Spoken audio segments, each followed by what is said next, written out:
जंगल वाले बाबा नमो नमः, जंगल वाले बाबा नमो नमः, जंगल वाले बाबा नमो नमः, जंगल वाले बाबा नमो नमः, जंगल वाले बाबा नमो नमः। ऐसे ऐसे धनवान लोग दुनिया में पड़े हैं, लेकिन याद रखना जैसे ही धन पास में आता है दुर्गुण भी आने लग जाते हैं, घमंड आने लगता है और दूसरों को नीचे दिखाने का प्रयास करने लगता है, धर्मात्मा को मिटाने की भावना करने लगता है, धर्म और धर्मात्मा को अपने अनुसार चलाने की भावना करने लगता है। लेकिन ये धन अधर्म के लिए कारण है। यदि हमारे मन में ये भाव आते हैं तो समझ लेना हमारा धन पापानुबंधी पुण्य से आया है।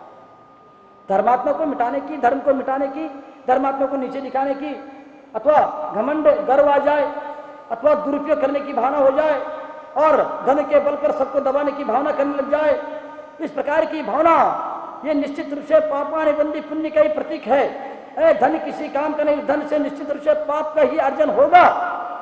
वास्तव में धर्मात्मा होता है, उस धर्मात्मा के पास जितना जितना धन आता है वह प्राणी मात्र को ऊपर उठा लेता है। हर व्यक्ति को धर्म मार्ग पर लगाने के लिए अपने पूरी शक्ति लगा लेता है, अपने पूरी संपत्ति लगा लेता है, अपने पूरा धन वैभव लगा लेता है और हर व्यक्ति को धर्म मार्ग पर लगा करके आनंद लेता है धर्मात्मा। लेकिन रोकना, दबाव डालना, ये आदि जो भाव होते हैं निश्चित रूप से अशुभ आश्रय बंद के लिए कारण होते हैं बंधुओं। लेकिन उस व्यक्ति के पास धनीराम जो था उनके पास अटूट संपत्ति थी और अतः धन था, लेकिन वह इस दुर्गुण से वो दूर था। वो उनके पास घमंड नहीं था, लोभ नहीं था, असत्य नहीं था, अज्ञानता नहीं थी, आदि अवगुणों से वो दूर था। लेकिन एक दिन उन्होंने सुना कि उनके गांव में ये कोई महान संत आ रहे हैं और वे सभी समस्या का समाधान करते हैं।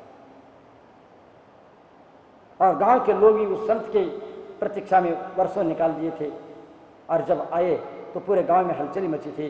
वो भी सोचता मैं भी अकेले में जाकर के संत से मिलूंगा और बात करूंगा, मैं भी अपनी समस्या का समाधान करूंगा। वास्तव में इतने धनवान होने के बाद भी उनके पास घमंड नहीं थे और लोभ नहीं था और असत्य को उन्होंने समझ लिया था, असत्य क्या है, संसार क्या है। और सब लोग आना जा उनके आते ही सब लोग उनके मिलने के लिए चले जाते हैं, उनके उपदेशों को सुनने के लिए चले जाते हैं और आनंदित होने लगते हैं। लेकिन ये भी एक दिन उनके पास अकेले में पहुंच जाता है और उनसे निवेदन करता है संत के पास। लेकिन वहां पर जाकर के देखता संत साधना में लीन है। वास्तव में देखा जाए इंसान की शोभा ज्ञान से होती है, इंसान की शोभा ज्ञान से होती है, साधक की शोभा ध्यान से होती है। इंसान की शोभा ज्ञान से होती है, साधक की शोभा ध्यान से होती है, भक्त की शोभा भगवान से होती है, भक्त की शोभा भगवान से होती है और गृहस्थ जीवन की शोभा दान से होती है, गृहस्थ जीवन की शोभा दान से होती है। यदि आप भक्त है लेकिन यदि आपके पास भगवान नहीं तो आपकी कोई शोभा नहीं है, भगवान के प्रति आपका समर्पण नहीं है तो कोई सम्यक दर्शन नहीं। बंधु विचार कर लेना, भक्त की शोभा भगवान से, वो भगवान के पास जितने देर खड़ा रहता तभी उनकी शोभा बढ़ती है। तुम्हें कितने भी आभूषणों को पहन लो, तुम्हें कितने भी बड़े बड़े गाड़ियों में बैठ करके घूम लो, लेकिन तुम्हें कुछ भी मिलने वाला नहीं है, वो शोभा तुम्हारी नहीं बढ़ेगी, इतनी शोभा नहीं बढ़ेगी जितने समय तुम्हें भगवान के पास खड़े रहोगे, हार मुकुट और धोती दुपट्टा पहन करके कलश को हाथ में लेकर के विनम्रता के साथ, तब उस समय तुम्हारी शोभा देख लेना, तुम्हारे चेहरे के चमक देख लेना और अंदर की प्रफुल्लता को, खुशी को देख लेना। यह खुशी तुम्हें अन्यत्र कहीं भी नहीं मिल सकती है। लेकिन आज हम अपनी शोभा बढ़ाते हैं, क्रीम लगा करके, पाउडर लगा करके, अनेक प्रकार की सजावट के माध्यम से हम निपटना चाहते हैं, लेकिन ये संभव नहीं है। भक्ति की शोभा भगवान से बढ़ती है और इंसान की शोभा ज्ञान से बढ़ती है। तुम्हारे पास सब कुछ है, गाड़ी, वैभव, नौकर, चाकर, सब कुछ है, लेकिन आप विकलांग हैं, मंद बुद्धि के, अनेक प्रकार के आभूषण को पहन के रखा है, अनेक प्रकार के आभूषणों को पहन के रखा है, लेकिन तुम्हारी अज्ञानता है, तुम्हें अज्ञानता तुम्हें दुख दे रही है। तो विचार करो तुम्हारे आभूषण और कपड़े से क्या लेना देना है, बोलो क्या शोभा बढ़ेगी बोलो। लेकिन किसके पास ये नहीं है और जिनके पास ज्ञान है उनकी शोभा अपने आप में है। इंसान की शोभा ज्ञान से होती है और साधक की शोभा ध्यान से होती है।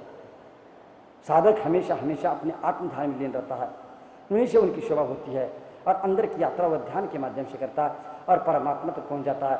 बंधुओं, मैं यही कह रहा था। और गृहस्थ जीवन की शोभा दान से होती है।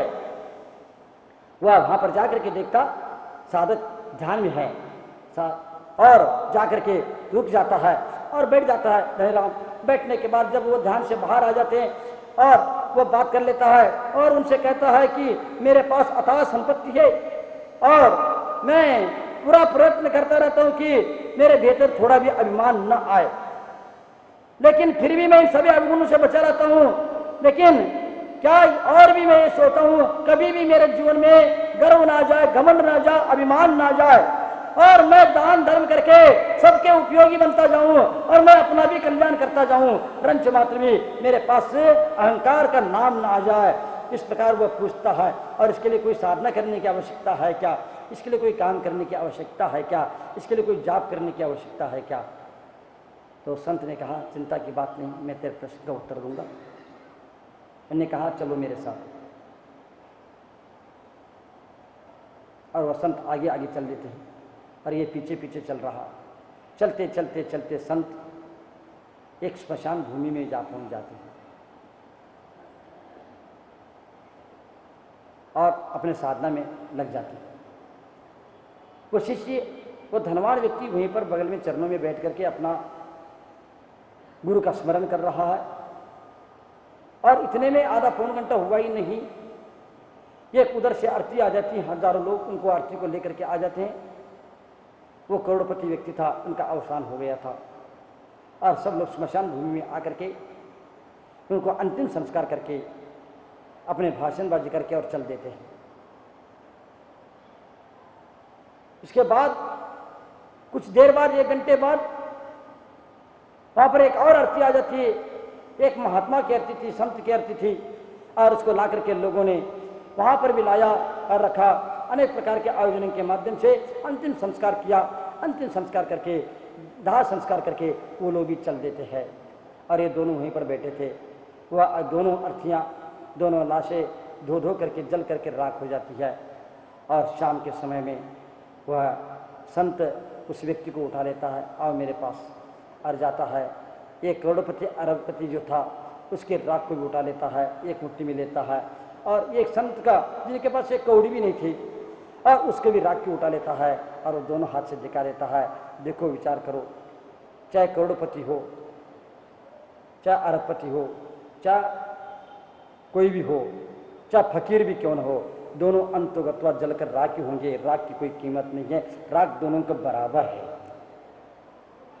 राख दोनों के बराबर है, राख एक सी है और अंततः यही होगा। ये कहते ही उसकी आंखें खुल जाती है और उन्होंने संकल्प किया और अपने जीवन में संपत्ति का सदुपयोग करके सच समझ में आ गया। अंत में सभी मात्र मिट्टी बनकर रह जाते हैं, चाहे करोड़पति हो, चाहे अरबपति हो, चाहे फकीर हो, सबको मिट्टी में ही मिल जाना है और सबको मिट्टी ही बन जाना है। कोई साथ नहीं ले जा सकता है। उनकी आंखें खुल जाती है और चरणों में लिपट करके बोलता है, भगवान आपने हमारे ऊपर बहुत बड़ा उपकार किया है, मैं आपको कभी उपकार नहीं भूलूंगा।